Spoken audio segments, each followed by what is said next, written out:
नमस्कार मित्रों, आप देख रहे हैं my tuition club YouTube channel. मित्रों, आज आपको वीडियो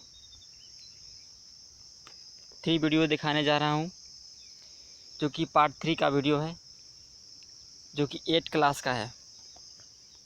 तो आपको मित्रों बता दें कि इसमें टोटल पूर्णांक 20 क्वेश्चन रहेंगे साइंस में, और टोटल 50 नंबर के रहेगा।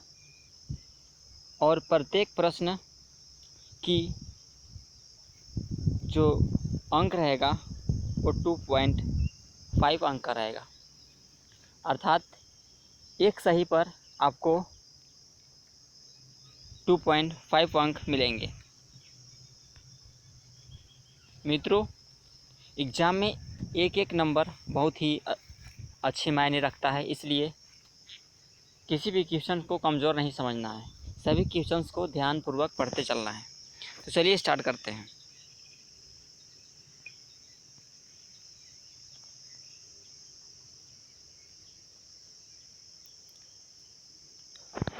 तो आपके पास क्वेश्चन आ चुका है।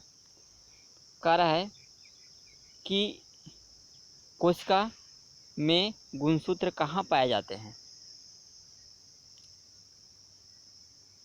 कोशिका में गुणसूत्र कहाँ पाए जाते हैं? अपनी जवाब को, अपने उत्तर को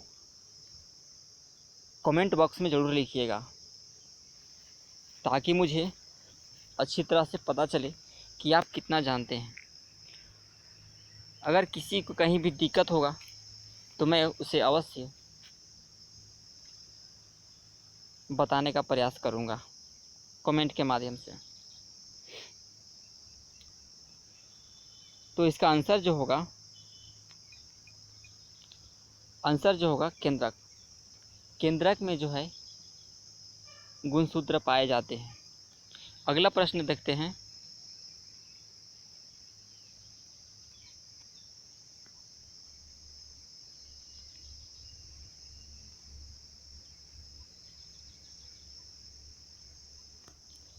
जी, अगला प्रश्न जो है, निम्नलिखित में से किसको पीटकर पतली चादर में परिवर्तित किया जा सकता है? अच्छा, कौन सा ऐसा निम्न में जो धातु है जिसको पीट करके और पतली चादर में परिवर्तित कर सकते हैं? जी, तो आपका आंसर जो होगा जस्ता। जस्ता एक ऐसा धातु है जिसे पीट कर हम उसको पतली चादर के रूप में परिवर्तित कर सकते हैं। अगला प्रश्न देखते हैं।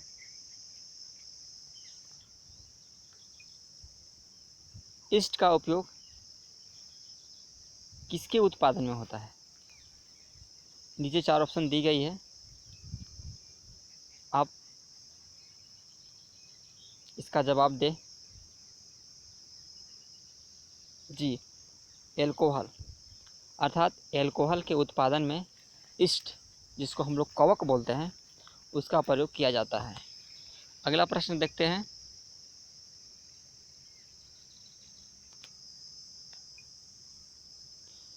सूक्ष्म जीव कहाँ पाए जाते हैं? सूक्ष्म जीव मतलब छोटा छोटा जीव कहाँ पाए जाते हैं? आपके पास 4 ऑप्शन दिया है, जल, वायु, मिट्टी, इनमें से सभी।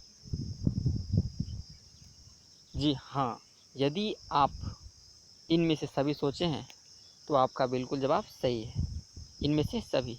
क्योंकि जल में भी होता है और वायु में भी होता है, मिट्टी में भी होता है सूक्ष्म जीव, इसलिए इनमें से सही आंसर होगा। नेक्स्ट प्रश्न की देखते हैं। इलेक्ट्रॉन के प्रवाह को क्या कहा जाता है? इलेक्ट्रॉन के प्रवाह को क्या कहते हैं?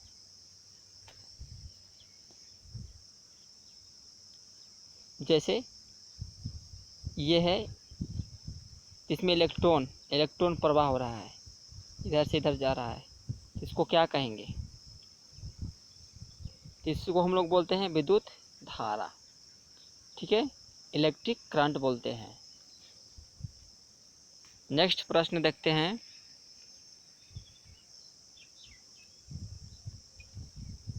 निम्न में से कौन सा आहार किशोर के लिए सर्वोचित है, अर्थात सबसे अच्छा है? कौन सा आहार है? आपके पास 4 ऑप्शन दिया गया है, अब फटाफट जवाब दीजिए।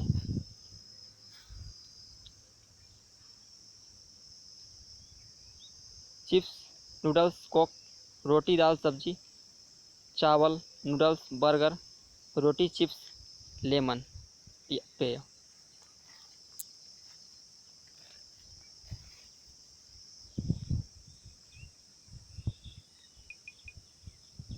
जी, यदि आपने ऑप्शन नंबर 2 चुना हो तो आपका बिल्कुल सही है, नहीं तो गलत हो जाएगा।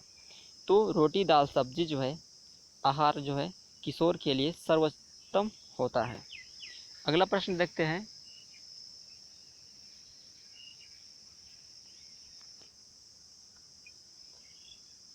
प्रति इकाई क्षेत्रफल पर लगने वाले बल को क्या कहते हैं? प्रति इकाई क्षेत्रफल पर लगने वाले बल को क्या कहा जाता है?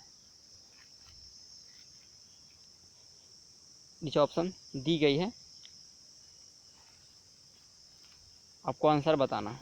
जी, तो आपका आंसर जो होगा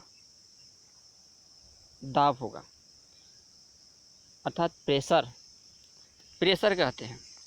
अगला प्रश्न देखते हैं।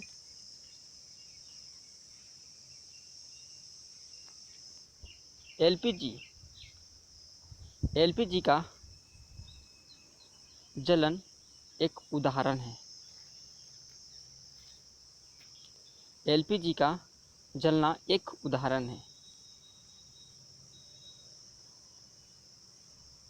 The burning of LPG is an example of. तो ये होगा आंसर ए, तीव्र दहन, रिपीट कम्बुशन।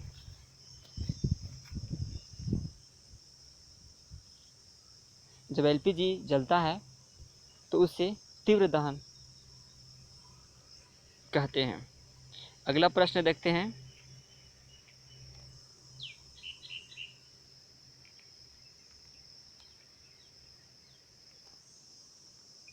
जी, प्रश्न संख्या है 9 है। एक युग्मनज में पाए जाने वाले केंद्रकों की संख्या कितनी होती है? एक युग्मनज में पाए जाने वाले केंद्रकों की संख्या कितनी होती है? आपके पास 4 ऑप्शन दिया गया है।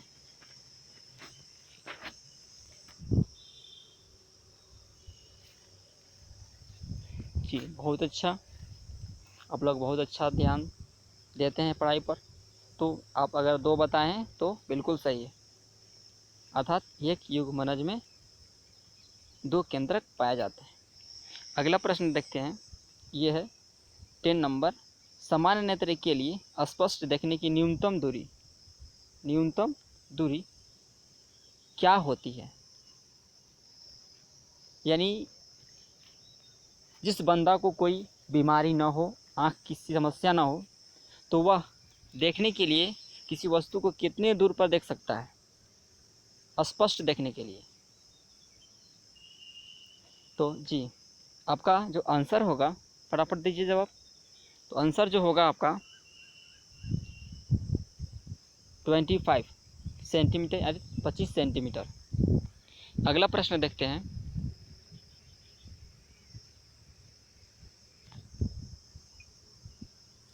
खरीफ फसल के उदाहरण है। Example of kharif crops is.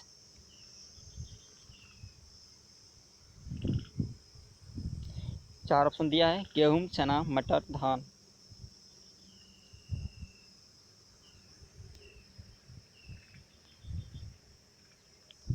जी, गेहूँ, वेट जो है ये खरीफ फसल के उदाहरण है। अगला प्रश्न देखते हैं। पृथ्वी के निकटतम कौन सा तारा है?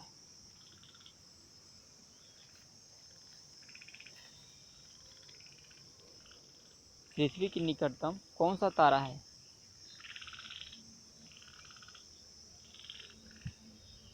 जी, सूर्य। सूर्य जो है पृथ्वी के निकटतम एक प्रकार का तारा है। सूर्य एक प्रकार का तारा है। चलिए अगला प्रश्न देखते हैं।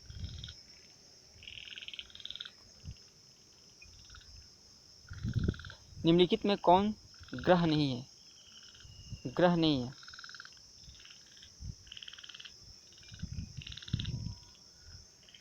दोस्तों, यदि वीडियो आपको अच्छा लग रहा हो तो कृपया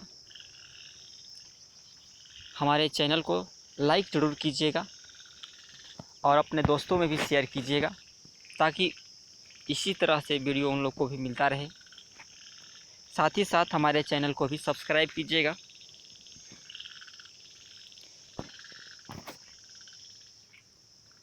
जी, तो ये होगा, आप देख रहे होंगे कि ग्रह नहीं है, बात कर रहा है ग्रह नहीं है, अर्थात मंगल ग्रह है, शनि ग्रह है, बुध ग्रह है। तो ऑप्शन आराम से पकड़ा जा रहा है, अर्थात सीरियस होगा। इसको यहाँ पर क्या होगा? सीरियस। सीरियस जो है एक ग्रह नहीं है। जो अगला प्रश्न है, घर्षण को बढ़ाया जा सकता है। घर्षण को बढ़ाया जा सकता है शक्ति, पावर से, चिकना सतह, स्मूथ सरफेस, तेल, oil, रुखड़ा, rough surface.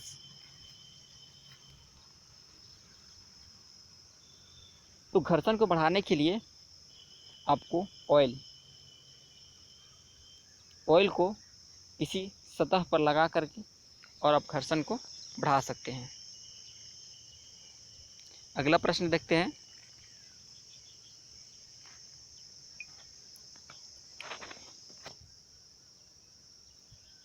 Fifteen number है, निम्नलिखित में से कौन सा प्राकृतिक रेशे हैं? ध्यान दीजिएगा, हैं बोला है, जो प्राकृतिक से डायरेक्ट प्राप्त होता है।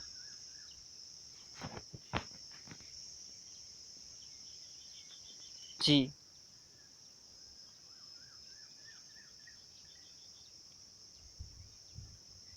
नाइलॉन। नाइलॉन जो है एक प्राकृतिक रेशा है।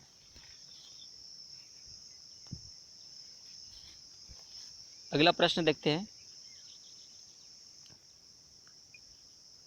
अप्रिय ध्वनि को कहते हैं क्या? शोर कहते हैं, संगीत कहते हैं, कर्णपटह कहते हैं, शोर प्रदूषण कहते हैं, नॉइस पोल्यूशन। अप्रिय ध्वनि अर्थात जिसको सुनने में परेशानी बहुत होता हो, जिसको हम स्पष्ट रूप से सुन नहीं सकते हैं, जिससे हमारे कानों को हानि पहुंचती है, तो अप्रिय ध्वनि बताइए। जी, आपने सही बताया। ये जो है शोर, नॉइस जो है, यह एक अप्रिय ध्वनि है। यदि कहीं हल्ला हो रहा हो तो वह प्रिय नहीं, अप्रिय ध्वनि होती है। तो अगले प्रश्न की ओर चलते हैं।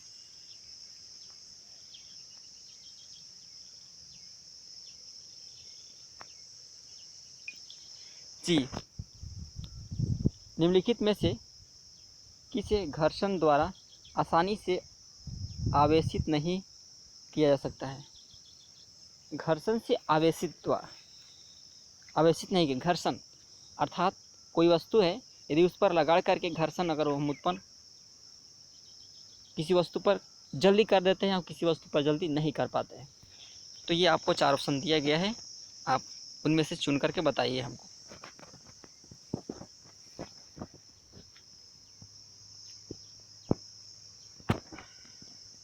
जी, ये होगा ऊनी वस्त्र। ऊनी वस्त्र या वोलन क्लॉथ जो है, इसे हम आसानी से आवेशित नहीं कर सकते हैं। इसे आवेशित करने में बहुत टाइम लगता है। अगला प्रश्न देखते हैं।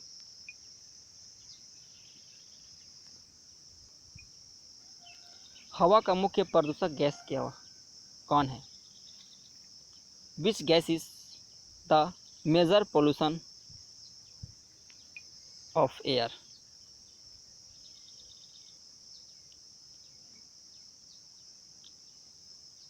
प्रदूषक gas? Option A carbon dioxide, nitrogen, oxygen या प्रोपेन।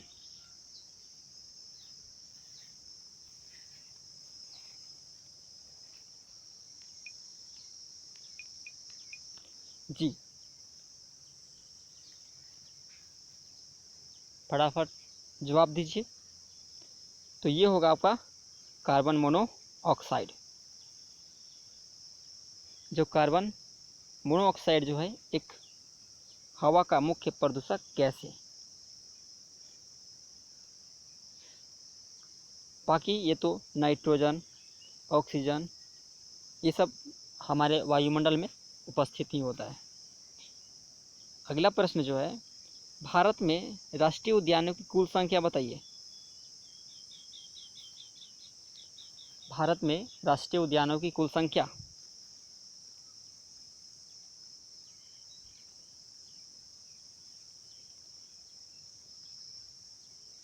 दोस्तों,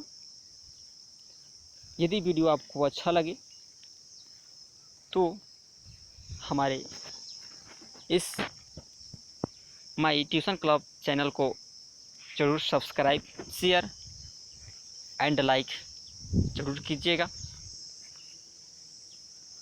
और इसी तरह से मैं आपको वीडियो देता रहूँगा। अगर मैं अपलोड करूँ इसी तरह का वीडियो तो आपके पास नोटिफिकेशन बहुत जल्द ही पहुँच जाएगा। जी, तो आपका जो आंसर जो होगा 77, अर्थात भारत में राष्ट्रीय उद्यानों की कुल संख्या 77 है। अगला प्रश्न देखते हैं।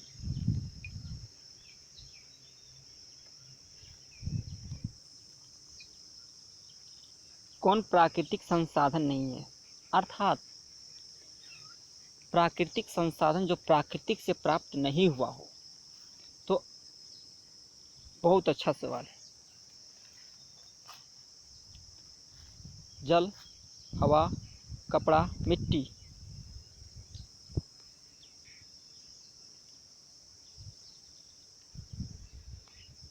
मित्रों, यदि वीडियो आपको अच्छा लगे तो मुझे कमेंट में ज़रूर लिखकर बताइएगा।